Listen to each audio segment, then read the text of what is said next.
The Santa Claus starring funny man Tim Allen is a beloved Christmas classic today, but back in the early 1990s, casting him as the jolly gift giver was a big risk for two reasons. The first was that Allen's ability to bring crowds to the movie theater was unproven, since The Santa Claus would be his first Hollywood film.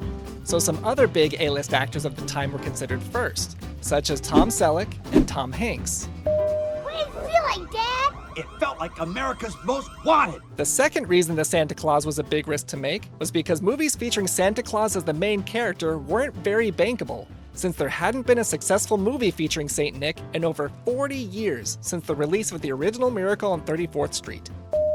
The Santa Claus's story was created by two struggling stand-up comics, Steve Rudnick and Leo Benvenuti, who on the side of their comedy careers also wrote scripts for theater. But in 1989, they decided to write their first movie screenplay based on the question, what if someone killed Santa Claus? And at the time, the screenplay was titled Such a Clatter.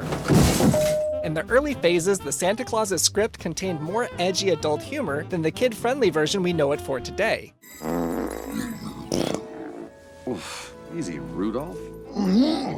For example, Santa was originally going to get shot and wounded by a shotgun-wielding Scott Calvin, and then fall to his death. However, Disney eventually bought the rights to the movie, and once that happened, the script had to be revised to fit their family-friendly standards. The makeup process for Tim Allen to become jolly old Saint Nick was nothing short of a nightmare. I'm in big trouble. The whole process of putting on his prosthetics, makeup, his 48-pound fat suit, and his costumes took approximately 4 hours each day, and then it took another 2 hours to take it all off.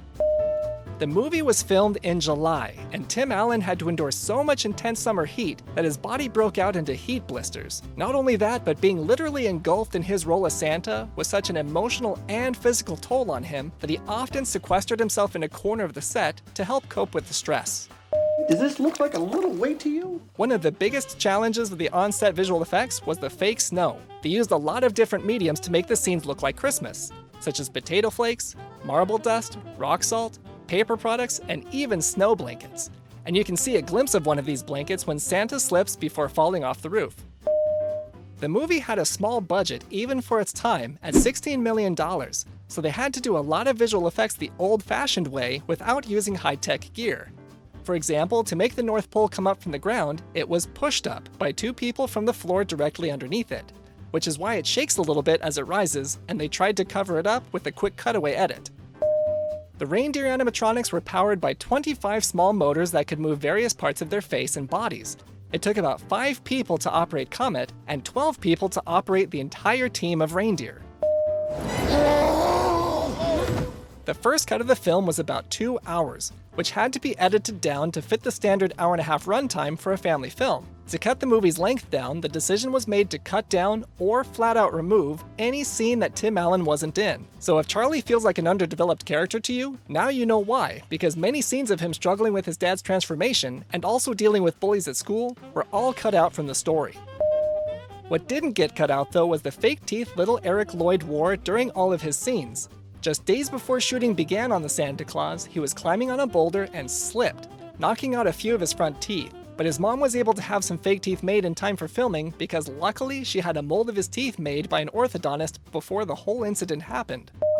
Deals for a sequel are usually made soon after the release of the first film if it ends up being a big hit like the Santa Claus was.